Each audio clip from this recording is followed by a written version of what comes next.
Nunca olvidaré el sabor del polvo en mi garganta mientras veía alejarse la carreta de mi cuñado Jeremías, dejándome embarazada de 7 meses con 4 hijos aferrados a mi falda, frente a una cabaña que todos en el pueblo llamaban la boca del infierno.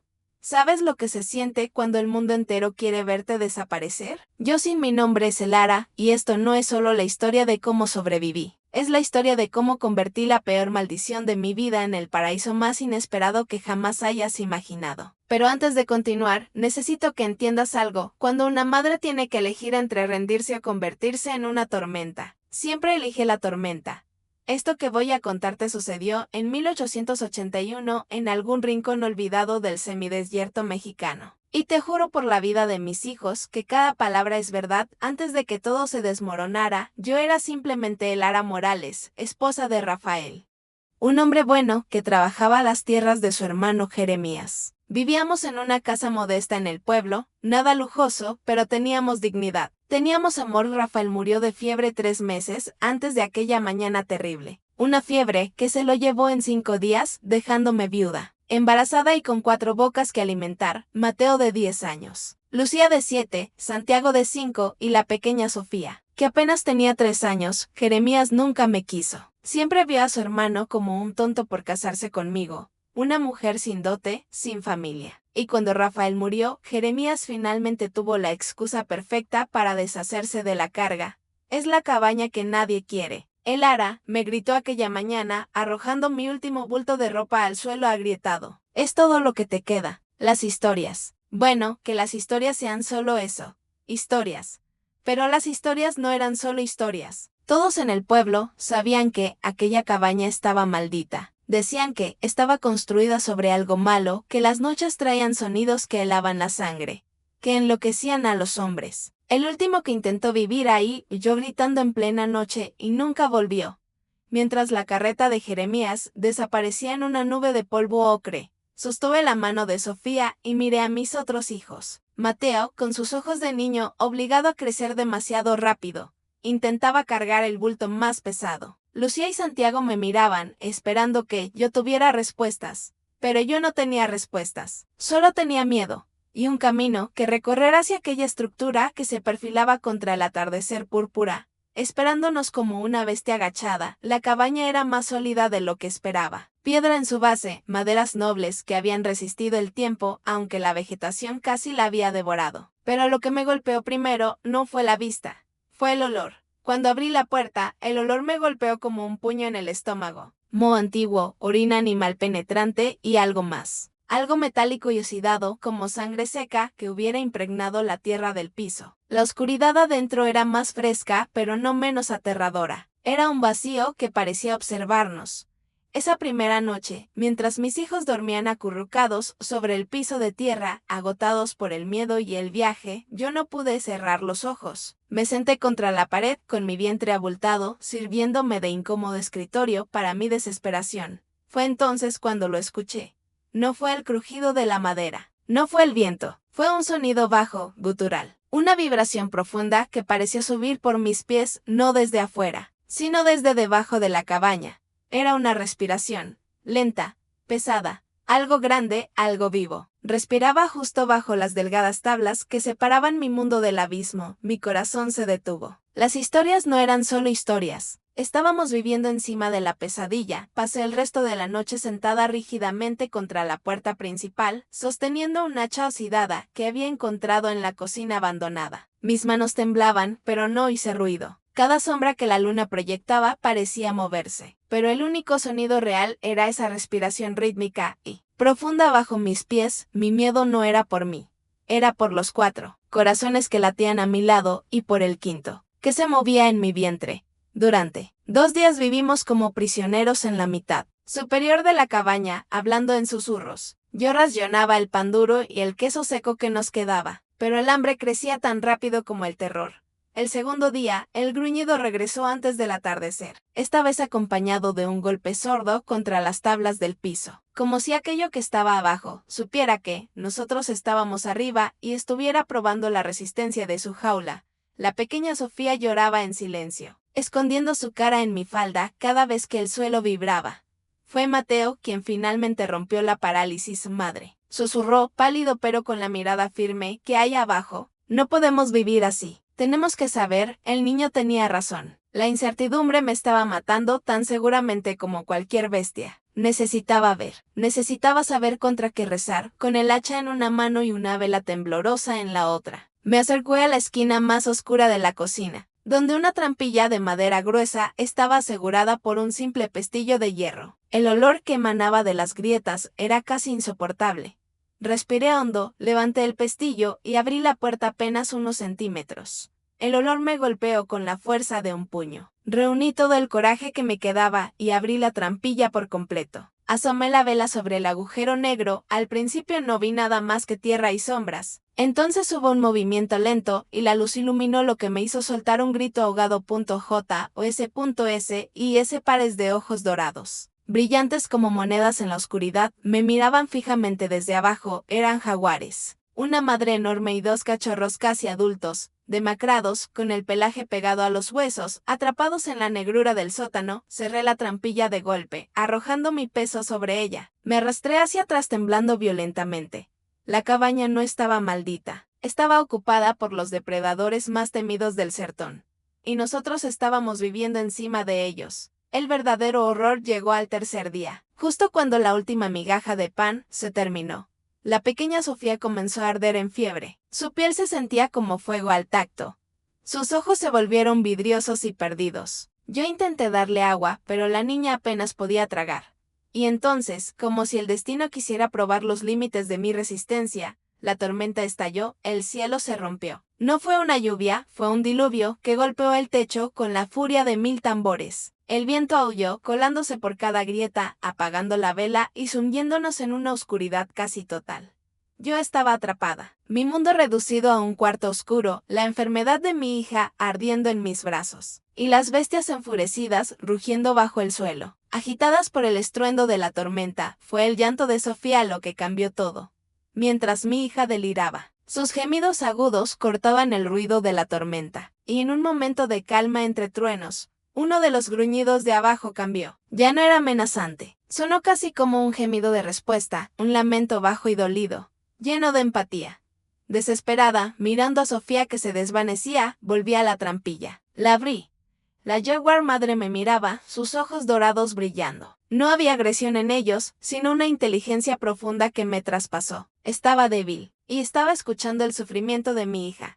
En ese instante entendí algo que desafiaba toda lógica. Había dos madres en esa cabaña, ambas luchando por la vida de sus crías. Ignorando los gritos de terror en mi propia mente, busqué en mis escasas provisiones. No quedaba nada, solo el último trozo de carne seca que había guardado para Mateo y un balde de agua de lluvia. Era una ofrenda patética, pero era todo lo que tenía. Abrí la trampilla. Los ojos dorados me miraron. Con manos temblorosas, amarré la carne a una soga y la bajé lentamente hacia la oscuridad.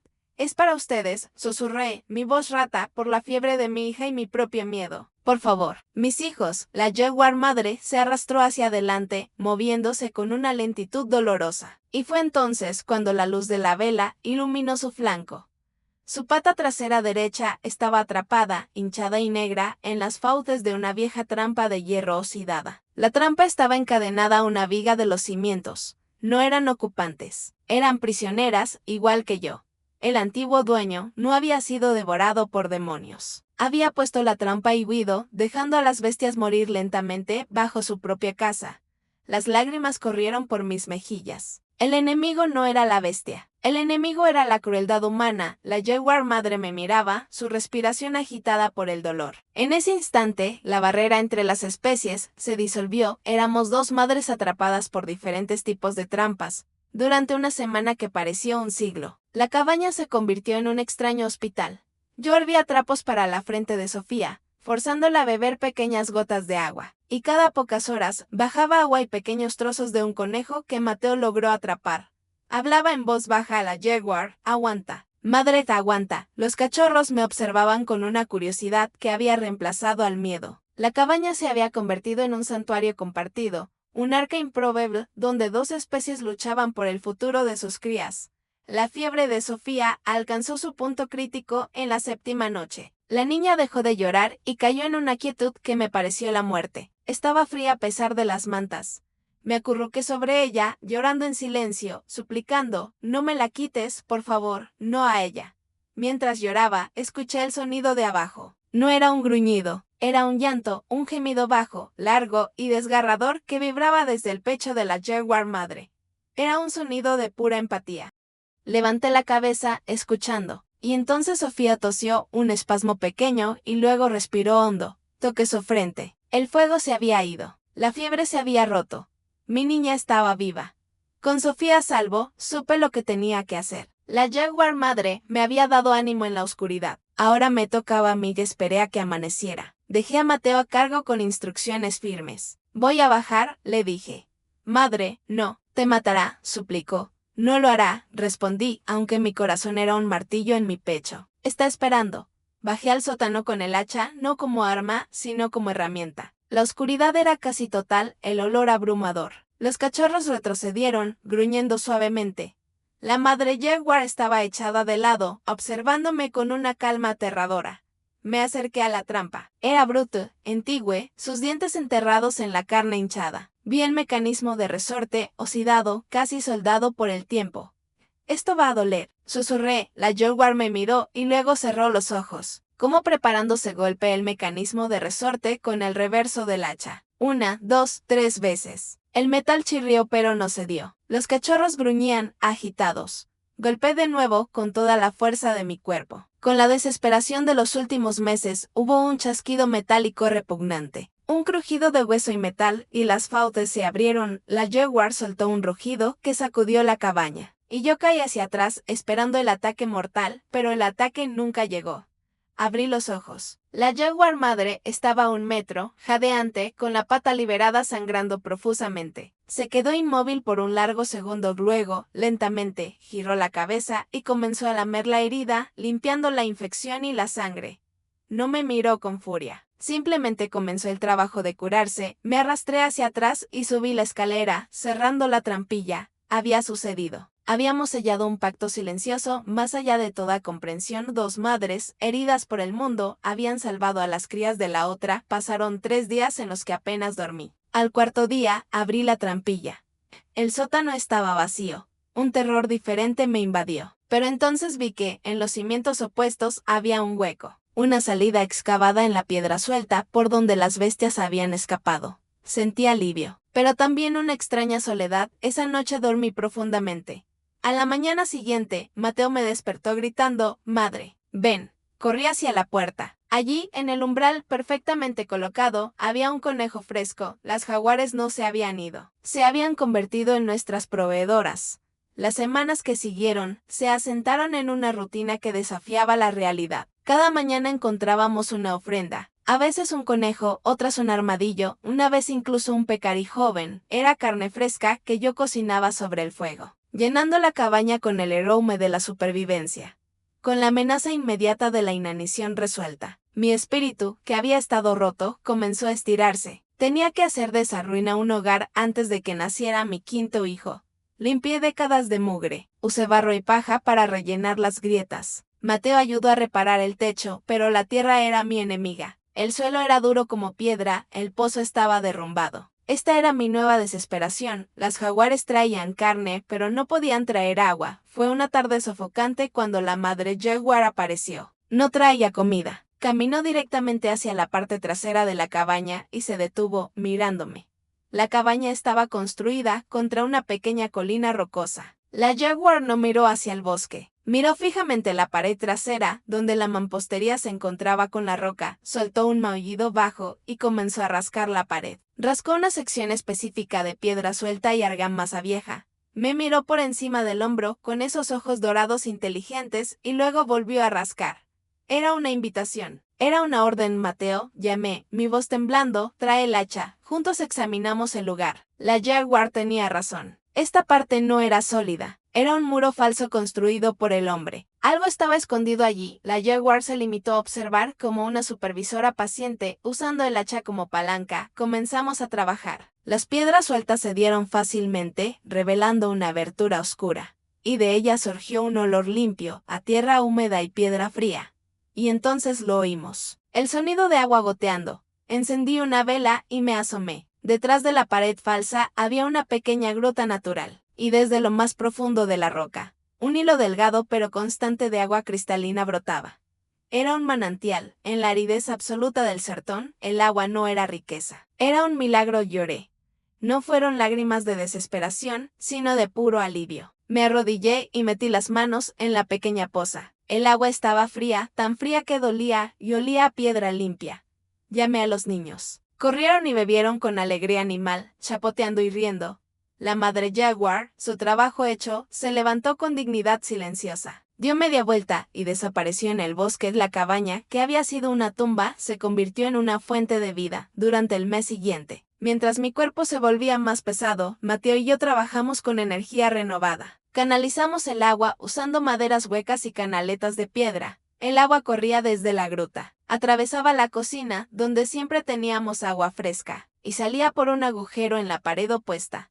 Afuera, cavamos zanjas y terrazas. Guiamos el agua. Donde antes solo había tierra agrietada, ahora había lodo oscuro y fértil. Plantamos las pocas semillas de maíz y frijol que habíamos traído. Con el agua constante y la protección de las jaguares contra las plagas, el huerto explotó. En cuestión de semanas, pequeños brotes verdes perforaron la tierra roja. Una promesa de futuro, los niños recuperaron el peso perdido. La cabaña dejó de oler a moho y miedo. Ahora olía a tierra húmeda, a maíz tierno y al humo de la leña. Encalé las paredes con cal que encontré en un viejo saco, y la cabaña brilló bajo el sol. Blanca y pura di a luz a mi quinto hijo en una noche de luna llena, sola en mi cama. Fue un parto difícil, pero no estaba asustada. Mientras pujaba, escuché un gruñido bajo desde fuera. La madre jaguar estaba allí, echada en el porche, montando guardia. No entró. No necesitaba hacerlo. Simplemente estaba presente, una comadrona salvaje.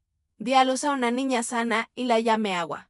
Agua de la roca. La vida se asentó en un equilibrio casi perfecto. Las jaguares cuidaban el perímetro, Mateo cuidaba el huerto, yo cuidaba a la bebé y transformaba la cabaña. Los dos cachorros, ahora bestias imponentes.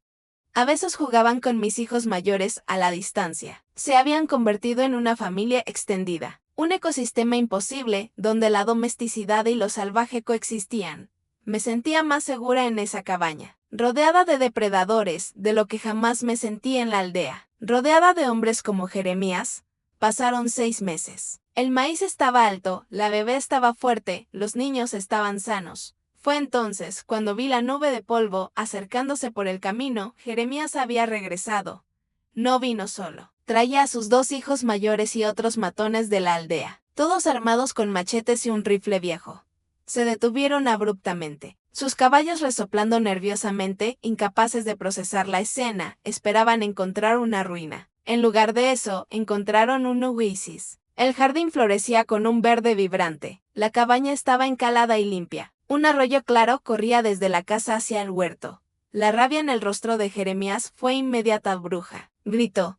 ¿De dónde sacaste eso? Esa tierra es mía. El agua es mía. Avanzó, sus ojos fijos en el agua. Encontraste oro. Sabía que había algo aquí. Salí al porche, secándome las manos en el delantal, mi bebé en brazos. No hay oro, Jeremías, dije, mi voz sorprendentemente tranquila. Solo lo que la tierra me dio.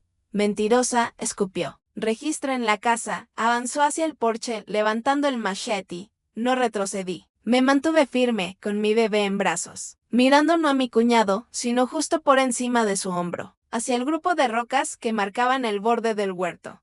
No daría un paso más si fuera usted, cuñado, dije, mi voz baja y fría. Jeremías se detuvo, irritado. ¿Y quién me lo va a impedir, tú? Negué lentamente con la cabeza. Yo no. Entonces, como si hubiera sido convocada, desde el corazón de la piedra, la madre jaguar salió de las sombras. No saltó. Simplemente caminó hacia la luz del sol, silenciosa como un fantasma.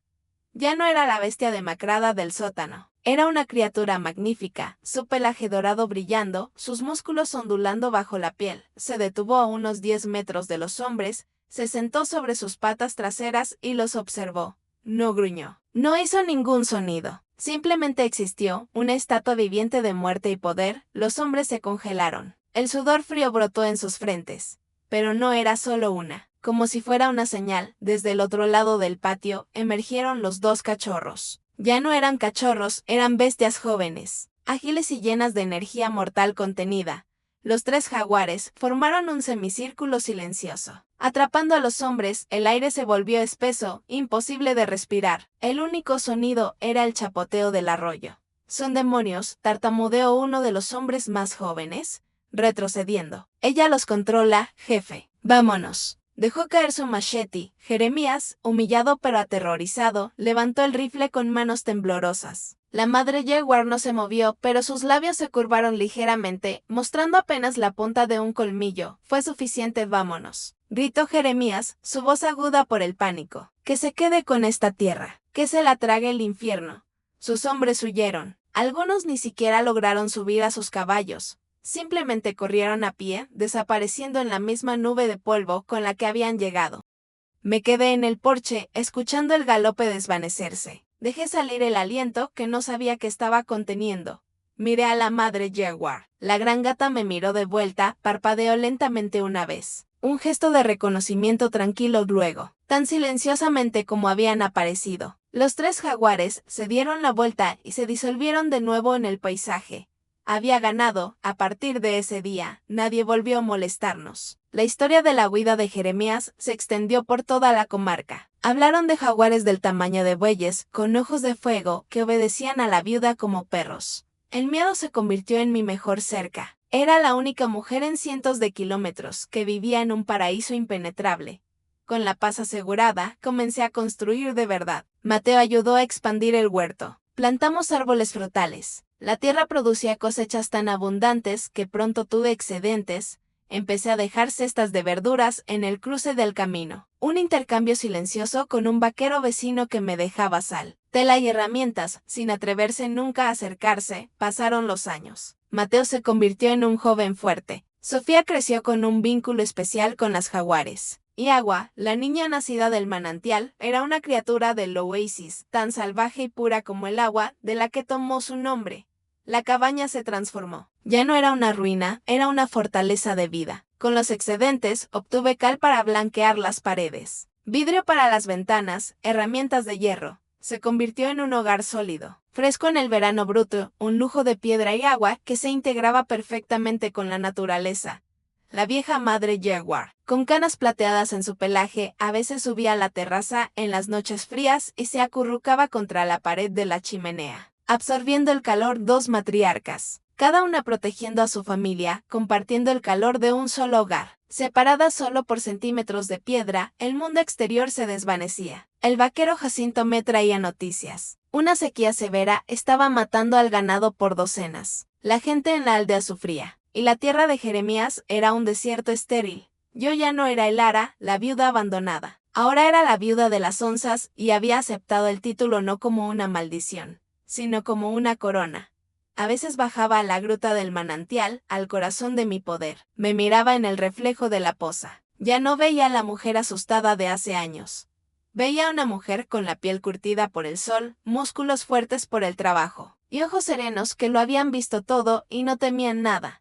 Era la protectora de mi oasis. La transformación estaba completa. La cabaña que Jeremías me había dado para que muriera se había convertido en un paraíso. Era lujoso no por el oro, sino por la vida. Era opulento por su abundancia de agua en medio de la sequía. Era el lugar más seguro del mundo. Protegido por la lealtad salvaje. Miraba mi huerto verde. Mis 5 hijos riendo mientras jugaban en el arroyo. Y a la sombra dorada que vigilaba desde las rocas.